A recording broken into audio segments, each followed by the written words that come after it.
Ver a madres llorando por sus hijos porque los atacaron, porque estaban muertos, eso no tiene precio tampoco. Fue algo muy duro. Y me acuerdo que todo ese tiempo fue alrededor como un año, más de un año.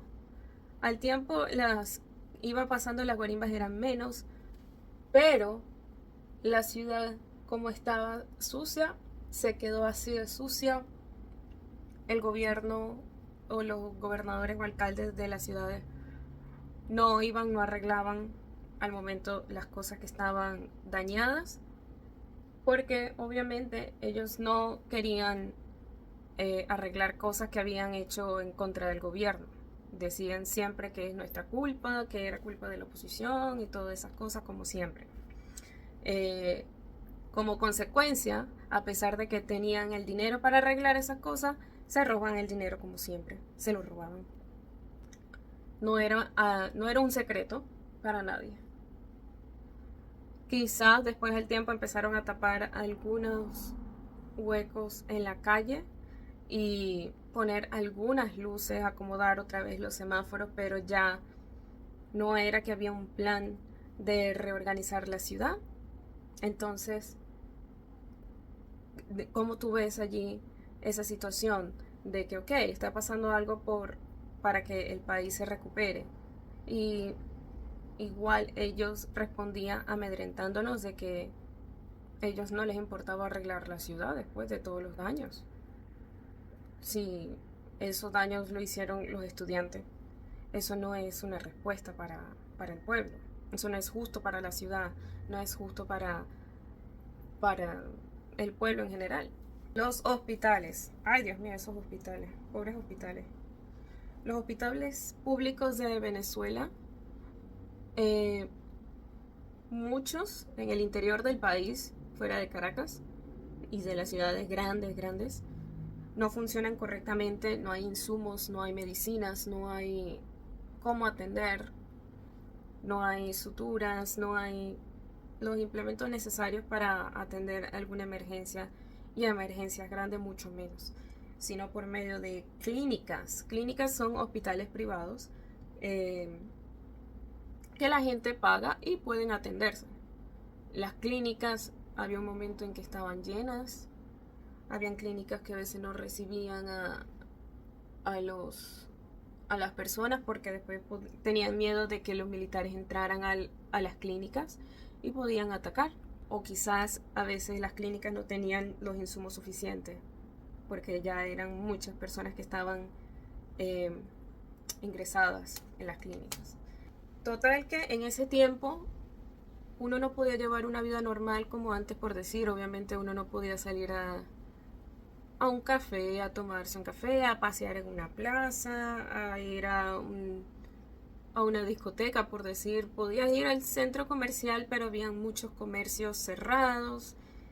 Eh, la gente trabajaba muy poco, por lo tanto, se conseguían menos cosas, no había comida. Eh, Tú empezabas a ver la diferencia. Tú empezabas a notar la diferencia y fue abrumador, de verdad. Tenías que estar en tu casa, tal cual como fue la pandemia, tal cual como fue la pandemia durante el COVID, que tenías que estar recluido en tu casa para protegerte, para que no te pasara nada y salir solamente para lo necesario. Mientras tanto, el gobierno seguía igual. eh, Metieron preso de manera injusta a esta persona y hubieron muchos muertos, muchos estudiantes desaparecidos que los agarraron los militares y se los llevaron para eh, a esas cárceles que están abarrotadas de gente o quién sabe dónde los metían para torturarlos eh, o no aparecieron muchos de ellos para viajar por carreteras en el país. Pues sí podías viajar, pero la ciudad estaba sola. Todos los días la ciudad estaba sola, tal cual como en la pandemia. Los supermercados seguían abiertos, pero muy raro que tú consiguieras cosas porque la gente compraba lo que pudiera y no había insumos básicos. No siempre podías conseguir leche, pan, azúcar, cosas normales. Era muy difícil encontrar en ese tiempo. La escasez era muy fuerte. No había pañales para niños, no había papel higiénico. Eso fue una de las noticias más grandes que eso me acuerdo que yo lo vi que apareció aquí en Estados Unidos, que ellos no podían creer que en Venezuela no se encontrara papel higiénico. Bueno, ya estoy terminando, que ya tengo calor y ya me tengo que ir. Total que después de eso el país fue decayendo, decayendo, decayendo. Eh, y pasó como más de un año en eso. Las personas, ya las guarimbas iban haciendo menos, menos, porque ya no veía que pasaba ninguna diferencia. Y a pesar que los muchachos tenían el deseo de seguir luchando, eh, el gobierno no hacía nada. ¿Qué acciones? Seguían descaradamente, seguían ellos tratando de luchar, pero no veías ninguna diferencia. O ya muchos después se iban retirando y ya eran minoría. Entonces también era el momento de frustración de que había muchos estudiantes que quedaban técnicamente solos. No podían seguir luchando porque no tenían compañeros.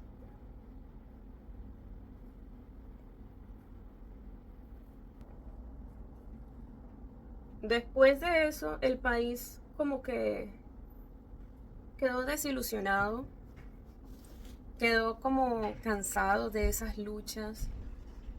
Eh, sí, era más que todo la desilusión de ver de que todo iba decayendo y seguir la vida normal como todos los días, eh, ya que ¿qué podías hacer? Ya no se podía hacer. La gente se enfocaba era de tratar de conseguir los insumos básicos para su día a día, para sus familias, volviendo a trabajar porque la gente tenía que pagar cosas o tenía que pagar repuestos de carros, de sus casas y era muy difícil conseguir. Eh, y después muchos jóvenes seguían con la inmigración, comenzaron a emigrar, muchos de esos, o muchos perseguidos políticos, estudiantes perseguidos, tuvieron que dejar sus universidades y tener que abandonar el país porque si los conseguían los podían matar. Eh, ya iban muchos muertos, pero hubieron muchas personas que se rindieron y tuvieron que irse del país. Entonces, mientras tanto, eh, uno tenía que seguir ya la vida normal. Poco a poco se iban estabilizando otra vez las clases universitarias, a pesar de que los pagos eran menos, pero también era el tiempo iba pasando y no pasaba nada, los estudiantes iban atrasados. Eh, Muchos querían graduarse para poder irse. Yo estaba estudiando, estaba en plena carrera todavía, para esos tiempos, 2014, 2015, y uno igual seguía adelante por sus propios medios, igual como se podía. Y hasta que ya cuando yo culminé mi tesis fue que decidí ya irme de Venezuela con todo el dolor, eh, porque quería probar otras cosas, poderme prepararme mejor. Eh, Tuve la oportunidad de hacerlo y fue que comenzó mi aventura. Y así, y así fue la historia de cuando llegué a, acá y hice muchas amistades, conocí nuevas personas, conocí otros venezolanos también. Eh, Comenzó otra vida. Pero por eso es que hoy en día sigue pasando estas situaciones en el país y a uno le duele profundamente todo lo que está pasando porque eh, entendemos la frustración de todos, de todas las personas, de bien sea los que están allá, que están luchando todavía y saliendo a protestar por un mejor futuro para ellos y para todos, y la frustración de nosotros que no estamos en nuestro país, de ver que eso sigue igual y muchas personas con ansias de querer regresar a su país, a tener una vida normal otra vez, a reencontrarse con muchos seres queridos, con familiares. Es algo que uno tiene que controlar, porque si uno se pone a pensar todos los días en su país, en su casa, qué estarán haciendo, cómo estarán haciendo, qué estarán haciendo ahorita mismo sin mí, o estuvieras haciendo tal cosa, de verdad que uno se llega a deprimir fácilmente, fácilmente. Lo digo yo porque a mí me ha pasado.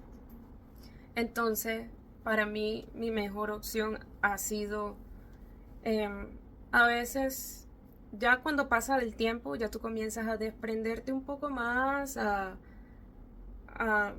tienes ya otras cosas que hacer y te ocupas y te enfocas en otras cosas aquí, en donde tú estás, aunque tengas mediamente en tu país y mediamente aquí en el sitio donde tú estés viviendo.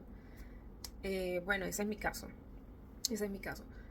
Eh, a veces ya poco a poco se va alejando ese sentimiento de tristeza, de dolor, de haberse ido y haber dejado muchas cosas queridas. Eh, pero por eso mismo, hoy en día, otra vez viviendo la misma situación que sabíamos que iba a pasar, que sabíamos que se iban a hacer la misma eh, maroma que hacen cada elecciones presidenciales, porque todos esos entes eh, son del gobierno. Y por eso es que nos duele mucho cada vez que pasa esto.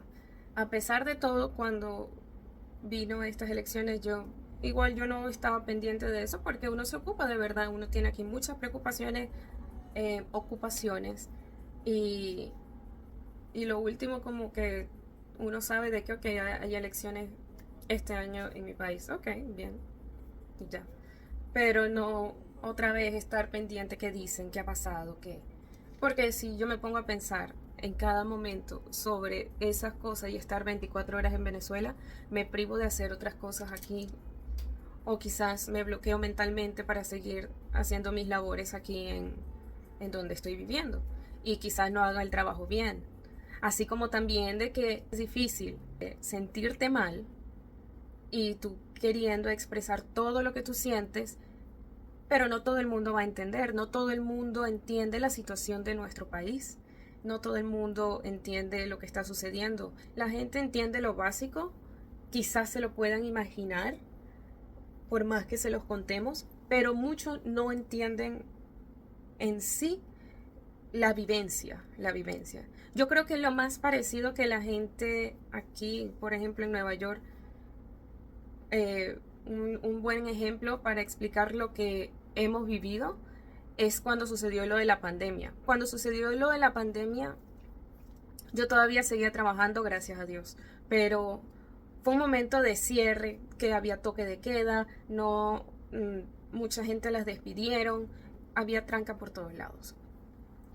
Y eso yo creo que ha sido lo más cerca que ha llegado la gente aquí a vivir una situación similar como la que ha sucedido en nuestro país. Eh, de verdad que por eso cuando yo estaba en pandemia fue duro, fue muy duro, eh, pero ya era algo como que otra vez volver al instinto de supervivencia y de mentalizarse a lo que venía. No me lo tomé tan fuerte, con la ansiedad tan fuerte como otras personas, porque ya uno ha vivido esa época antes. Y hasta me acuerdo que también me costó conseguir papel higiénico, el tema de alcohol, el tema de toallas húmedas, desinfectante. Yo me acuerdo que fue un poquito más difícil. No es que hubo escasez, porque aquí en Estados Unidos puedo decir que se consiguen muchas cosas, muchísimas cosas. Hay miles de formas de conseguir los productos más que en Venezuela. Ahora mismo que está sucediendo todo esto, de verdad que da mucho dolor ver a todos los compatriotas pasando por esa situación, todos los estudiantes, todos los jóvenes. Veo que volvieron a despertar, volvieron a salir, le volvió la ilusión de volver a pelear por el país. Y eso me parece bien, después de muchos años, un país que quedó dormido técnicamente. Y de verdad que yo los admiro por la valentía que tienen estos muchachos de afrontar a esas personas, al peligro, y los bendigo enormemente. Y con mucha esperanza de que la situación cambie y que mejore para regresar muchas personas. ¿Qué no daría yo por estar en mi país? ¿Qué no daría yo por estar en Margarita? Que es mi sitio favorito en el mundo. Es lo más placentero que he podido vivir. Es lo más hermoso. Estas ciudades son hermosas.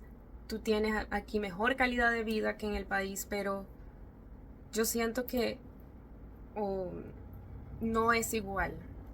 No es igual vivir aquí dentro de la comodidad como inmigrante que estar en casa, que estar en casa con los tuyos, además con tu cultura, con lo tuyo, con lo que te identifica.